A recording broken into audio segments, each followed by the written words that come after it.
The first half of the founder Konko Daijin's life can be characterized as an outstanding achiever as a farmer. He originally inherited the rice paddies from his adoptive father, gained much greater farmland, and rose up to be one of the richest farmers in the village in a very short period of time. He gained increased farming acreage strategically and with a firm determination. He bought lands when the area was stricken by severe dry spells. He gained much greater purchasing power by putting a parcel of land he gained into collateral for another incremental purchase of land.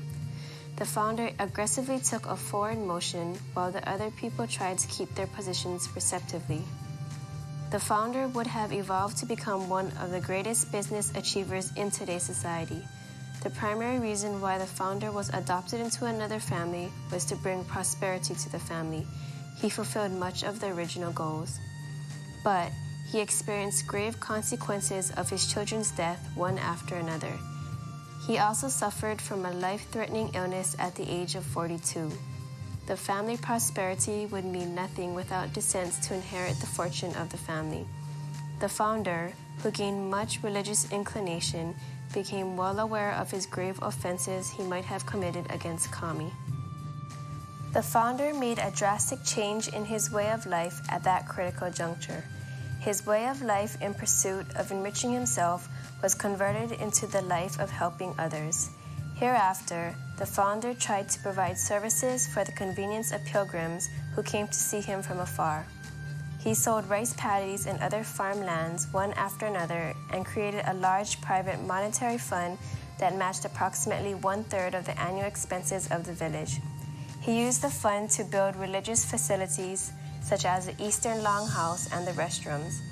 The option of selling off his hard-gained land was not in his agenda when he was devoted in pursuit of success as a farmer.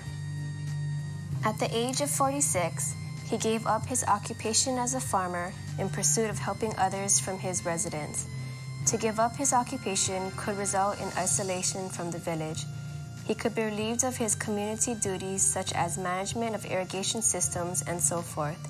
His resolve to quit his occupation was so firm that he was willing to accept any negative consequences of being totally isolated in the community. The village people used to admire and respect the founder by addressing him by the nickname of Shinjin Bunsa, or Devout Bunsa. But after he declared his resignation from his farming business, they responded to him by belittling him with the degrading nickname of Konjin Danuki, or an evil badger, Konjin. They kept distance from him. On the contrary, the number of pilgrims increased drastically. The village population of approximately 500 people witnessed more than 15,000 pilgrims in a peak year. Among the pilgrims, there were social outcasts, such as people with contagious illnesses and segregated underclass people. Some villagers showed their hostility for these people, but the founder always accepted them all as Kami's beloved children. The founder always maintained his spirituality of Jitsui Tene, which is characterized as sincerity and extending thorough attention and care to any details, however minor, for better results of any given situation. He did the utmost in achieving goals he wished to attain. He applied this unyielding spirituality for the construction of the shrine initiated by Kami. But difficulties arose one after another and prevented the completion of the construction project. Upon encountering this difficulty, he learned to appreciate that no matter how hard he worked, he could not achieve anything at all unless Kami provides him the opportune time to proceed. He gained the spiritual attitude of Saki wo Tanoshimu, which implies to looking forward to the future in awaiting Kami's response.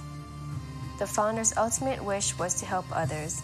Though he wished to gain official recognition of his religious work and expand the faith to the world, his primary concern was focused on the salvation of humanity.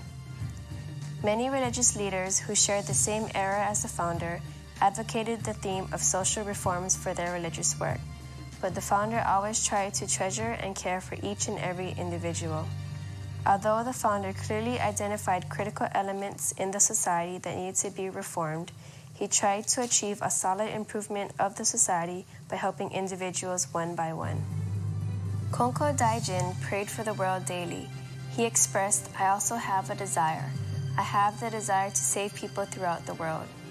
Konkokyo now is propagating Konko Daijin's doctrine in the world. There are 18 churches and 1 propagation hall in the US, 5 churches and 1 propagation hall in Brazil, and 1 activity center in Paraguay. Also, Konkokyo of Korea was established in 2000.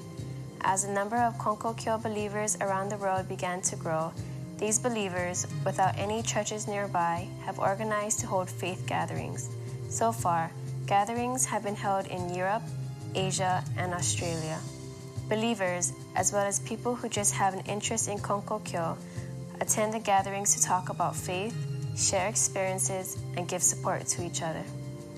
The Konkokyo Peace Activity Center works together with its counterparts in Cambodia, the Philippines, and Thailand to promote projects in these countries such as nutrition supplement, sanitation programs, welfare, and education systems for children.